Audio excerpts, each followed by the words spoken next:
साल बाबा की दुआ से कारोबार बहुत अच्छा चला, वारी के न्यारे हो गए, इसलिए मेरा बर्थडे भी धूमधाम से मनाया जा रहा है। ये बर्थडे क्या होता है मैं नहीं समझा, और ये धूमधाम से कैसे मनाया जाता है, जरा मुझे भी तो बता दो। अरे उजर भाई, तुम भी एकदम बुद्धू और अकल से पैदल इंसान हो, इसको तो अब छोटे छोटे बच्चे भी जानते हैं, तुम नहीं जानते हो, लगता है किसी दूसरी दुनिया से डल कर आए हो। अरे बोटे जरा जबान संभाल के बात कर, बड़ा है अकलमंद की औरत, हमको बुद्धू बताने वाला। याद रख ले, जो तालीम हमको ऊपर वाले ने अता फरमाई है और जिस इज्जत से हमको ऊपर वाले ने नवाजा है, तुम्हारा खानदानी सुकाम और मर्तबे कयामत तक भी नहीं पहुंच सकता है। अरे उजर भाई, गुस्से में आप ही से बाहर हो रहे हो, जरा अपने गुस्से को काबू में रखो और अपने आप को तालीम याफ्ता होने का सबूत पेश करो। तुम्हारे इखलाक और तुम्हारी जबान से लगता है तालीम दे दूं का कि तुम्हारा कोई वास्ता नहीं है। सबसे बड़ा पहलवान उसे बताया है जो गुस्से को पी जाए और सब्र करे। अरे भाई, तुम दोनों आपस में क्यों झगड़ रहे हो? झगड़ा करना अच्छी बात नहीं है। हमारे आपसी झगड़े की वजह से अल्लाह ताला के रहमत के दरवाजे बंद हो जाते हैं। कि तुम्हें मालूम नहीं, लैलतुल कद्र की तायुन सिर्फ झगड़े की वजह से उतारी गई है। और देखो तो आज भी शाबान की 23वीं शब है और तुम दोनों बजाय अल्लाह की इबादत के झगड़ रहे हो। मेरे भाइयों, अल्लाह से डरो। मौलाना साहब, लगता है तुमको भी बहुत बोलने का शौक है, अच्छी खासी तकरीरी कर डाली। ये बहुत शरीफ और इज्जतदार आदमी है, ये दूसरों को अपनी जबान से बुद्धू अकल से बदल और कुछ भी कह सकते हैं। ये हमारी गलतियों को हमने पलट कर जवाब दिया जो हमें देना नहीं चाहिए था। अच्छा, तो सारी बातें खत्म करो, असल बात बताओ क्या है? मौलाना साहब, आज मेरा बर्थडे मनाया जा रहा है, खूब धूमधाम से मैं इसकी तैयारी में घर से निकला था कि इन हजरत ने सवाल कर डाला। मैंने इनको बताया तो ये हजरत इतने सीधे शरीफ और वक्त के वली निकले, तो जानते ही ना बर्थडे क्या होता है, सालगिरह किसको कहते हैं। अच्छा, तो आप भी बर्थडे और सालगिरह के चक्करों में लगे हैं? अच्छी हजरत, तो इसमें ताज्जुब की क्या बात है? अरे भाई, ताज्जुब की बात नहीं है, आप मुसलमान और बर्थडे में लगे हैं। अच्छी हजरत, आप बड़े लखियानुसी आदमी लगते हैं। अगर हमने बर्थडे या सालगिरह मना ली तो कौन सी कयामत आ गया और इसमें कौन सा अर्ज है?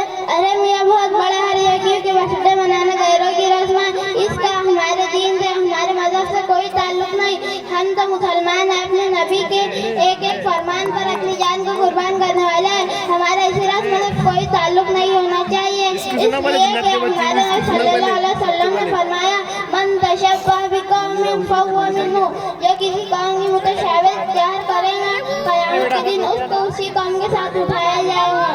अजी हजरत, साल भर तो इंसान बहुत ज्यादा बिजी रहता है, गर्जी भी करके साल में एक मरतबा इसको खुशी मनाने का मौका मिलता है और अब इसमें भी फतवा लेकर आ गए। तौबा तौबा, अल्लाह मेरी तौबा।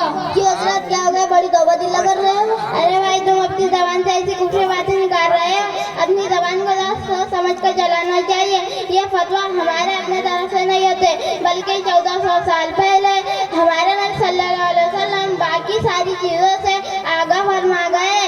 अलबत्ता ये हमारी बदकिस्मती रही है कि शरीयत की बातों का हमें इल्म नहीं, इसकी वजह से हम ये जाहलत की बातें करने लगे हैं। क्या लखियानुस है आप ऐसे? मेरे मोहतरम, ये खुशी का मौका नहीं है, बल्कि ये तो गम का मौका होना चाहिए। अच्छा हजरत, मैं माफी चाहता हूँ और अपनी बात वापस लेता हूँ कि ये खुशी का मौका क्यों नहीं है और ये गम का मौका क्यों है, जरा इसकी वजाहत तो फरमा दीजिए। मेरे भाई, जरा गौर फिक्र तो कीजिए। इंसान की जिंदगी का 1 साल खत्म हो गया, उसकी जिंदगी मौत से 1 साल करीब हो गई। उसने उस 1 साल में कितने अच्छे काम किए, कितने बुरे काम किए। अगर उसने उस 1 साल में बुरे काम ज्यादा किए और उसे हाल में मौत आ गई तो वो कब्र में फरिश्तों को क्या जवाब देगा? अपने परवरदिगार के सामने एक दिन हाजिर होना, इसके मुंह लेकर जाएगा। कभी इस तरह सोचा है आपने? अजी हजरत, ये तो अपने बर्थडे का केक लेकर चले जाएंगे। अजी हजरत, मेरी आपसे गुजारिश है कि आप इनको बोलने से मना कर दीजिए, वरना फिर लंबा झगड़ा खड़ा हो जाएगा। देखा मौलाना साहब, हक बात कैसी कड़ी रखती है। अरे भाई, आप खामोश हो जाइए, आप पूरे होश के साथ ये बात को सुन लीजिए। ऐसी रस्म रिवाज को करने से हमारे नबी सल्लल्लाहु अलैहि वसल्लम ने सख्ती से मना फरमाया है। आपकी पूरी जिंदगी हमारे सामने है और वो हमारे लिए नमूना है। आपने अपने किसी भी बच्चे का बर्थडे या सालगिरह नहीं मनाई है और ना ही किसी साहबी ने अपने बच्चे का बर्थडे मनाया है और ना ही तबे ताबईन में किसी ने ना मनाया है। तो खुदा भी सोच समझ कर फैसला कीजिए कि वो काम जिसको हमारे नबी सल्लल्लाहु अलैहि वसल्लम ने ना ना किया हो, सहाबा इकराम ने ना किया हो, तबे ताबईन में से किसी ने ना किया हो, और राही बुजुर्गानी दीन में से किसी ने ना किया हो, तो ये काम हमारे लिए कैसे जायज हो सकता है? हमें इसकी इजाजत कैसे मिल सकती है?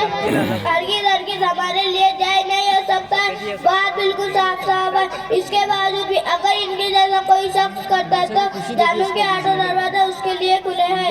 हज़रत, आपकी बातों से दिल को तसल्ली और बात समझ में आ गई कि बर्थडे मनाना गैरों की रस्म है, हम मुसलमानों को नहीं करना चाहिए। मैं माजरत चाहता हूँ। असल बात यह है कि मुझे इसके बारे में कुछ भी इल्म नहीं था। बाप दादा से काम होते आ रहे थे और हम इसमें शरीक होते चले जा रहे थे। कभी अहले इल्म से मालूम करने की तौफीक भी नहीं हुई। अल्लाह ताला हमको और हमारे आबा व अजदाद को माफ़ फरमाए और अल्लाह ताला आपको बेहतरीन सिलाता फरमाए कि आप सही वक्त पर आ गए, वरना इन हजरत से झगड़ा हो जाता। आपकी बातों से कल्ब को राहत मिली, लेकिन जरा आप इनको समझाइए कि बोलने का सलीका सीखे। इनके बातों से मेरा दिल बहुत दुखा है। मेरी बातों से आपका दिल दुखा, लेकिन आपने ये नहीं सोचा कि मेरी गैर इस्लामी कामों से हमारे प्यारे आका मोहम्मद सल्लल्लाहु अलैहि वसल्लम के दिल को कितनी तकलीफ पहुंची होगी। आप बिल्कुल खामोश हो जाइए, मैं आपकी एक भी बात सुनने के लिए तैयार नहीं हूँ। अरे भाई, आपने इनको गलत समझ लिया है। असल में इन्होंने जो कुछ कहा है आपकी भलाई में कहा है और पूरे क्लास के साथ कहा है। हजरत, आप इनके बारे में सफाई पेश न करें। मुझे ऐसे इखलास की गजान जरूरत नहीं है। आप इनको फौरन इखलास पुर भेज दीजिए, ये वहाँ इखलास बांटते रहेंगे। अरे भाई, मेरी बात तो सुनो। इंसान का सबसे बड़ा हमदर्द वही है जो उसकी आखिरत को बिगड़ने से बचाने की फिक्र करता हो। आपसे गुजारिश है कि आप ऐसे लोगों की सोबत में मत रहे जिनका दीन से कोई ताल्लुक नहीं। अच्छे और दीनदार लोगों की सोबत इख्तियार कीजिए, इंशाअल्लाह आपकी जिंदगी में दिन आएगा। जब दिन आएगा सारे शैतानी तरीके खुद ब खुद दूर भाग जाएंगे। जैसा कि बर्थडे की बात आपने समझ लिया, ये भाई आपके दुश्मन नहीं बल्कि ये तो आपके सच्चे हमदर्द है। इन्होंने जो कुछ कहा है आपकी भलाई में कहा है और पूरे क्लास के साथ कहा। ये बात अलग है कि इनकी जबान थोड़ी सख्त है। मौलाना साहब, मैं बहुत शर्मिंदा हूँ और आप दोनों हजरात से माजरत चाहता हूँ कि मैंने आप दोनों हजरात को बहुत सख्त सुस्त कहा, लिहाजा अब कभी इन गैर इस्लामी तरीक़ों और रस्मों में शरीक नहीं रहूँगा। अपने और अपने बच्चों की सालगिरह नहीं मनाऊँगा। दुआ कीजिए अल्लाह ताला मुझे माफ़ कर दे और सिरातल मुस्तकीम पर कामयाब फरमाए। आमीन सुम्मा आमीन। अल्लाह ताला तुमको और हमारे तमाम भाइयों को तमाम बुरी रस्मों से बचाए और हमारे आका हजरत मोहम्मद सल्लल्लाहु अलैहि वसल्लम का जो तरीका है इसको जिंदगियों में दाखिल करने की तौफीक अता फरमाए।